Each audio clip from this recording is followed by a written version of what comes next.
আমার ভাইয়েরা, জীবন এবং মৃত্যু দুই বন্ধু, খুব কাছাকাছি থাকে জীবন এবং মৃত্যু। যে কোনো সময় ডাক চলে আসতে পারে। আপনার আমার সবার বাড়ির দরজায় মৃত্যুর ফেরেশতা দাঁড়িয়ে আছে।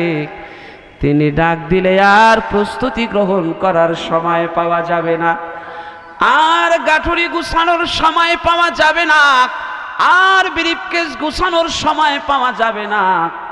সব কিছু রেখে চলে যেতে হবে নীরব নিস্তব্ধ এক নগরীতে। আমার ভাইয়েরা, গতকাল আমার প্রোগ্রাম ছিল ফরিদপুরে, কবি জসিমউদ্দিনের বাড়ির কাছে। আমি আজকের সকালবেলা চলে গেলাম কবি জসিমউদ্দিনের কবর জিয়ারত করতে।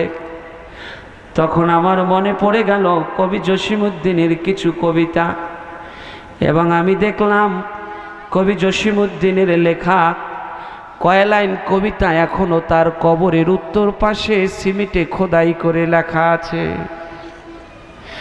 কবি জসিমউদ্দিন বলে গেছে, বন্ধু আমার এই শূন্য জীবনে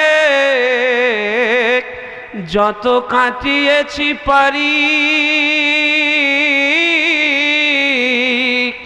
আরে যেখানে যাহারে জড়ায় ধরেছি সেই চলে গেছে ছাড়ি। আমার এই হাতে কোদাল ধরিয়া কঠিন মাটির তলে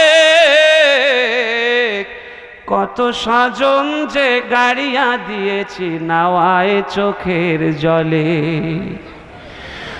মোর স্বজনেরা ঘুমিয়ে আছে ওইখানে তরুসায়,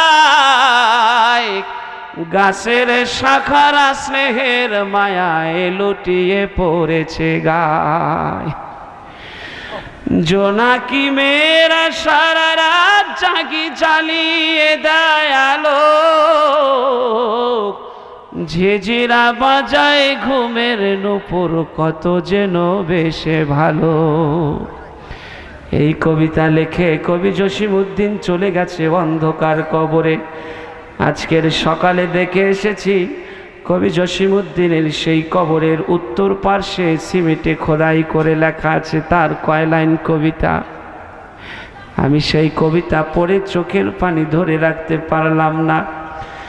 কবরের পার্শ্বে খোদাই করে লেখা আছে, এই নদী তটে বড় সরস ফুলের মহোৎসবে, এই নদী তটে বড় সরস ফুলের মহোৎসবে, আসিবে যাহারা তাহাদের মাঝে মোর নাম নাহি রবে। সেদিন কাহার পড়িবে না মনে অভাগা পায়ের কবি, জীবনের কোন কনক বেলায় দেখেছিস কার ছবি।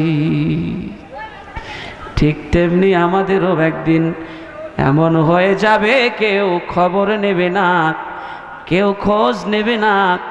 একদিন ধীরে ধীরে মুছে যাবে আমাদের নাম ঠিকানা। যেতেই হবে সেই অন্ধকার কবরে।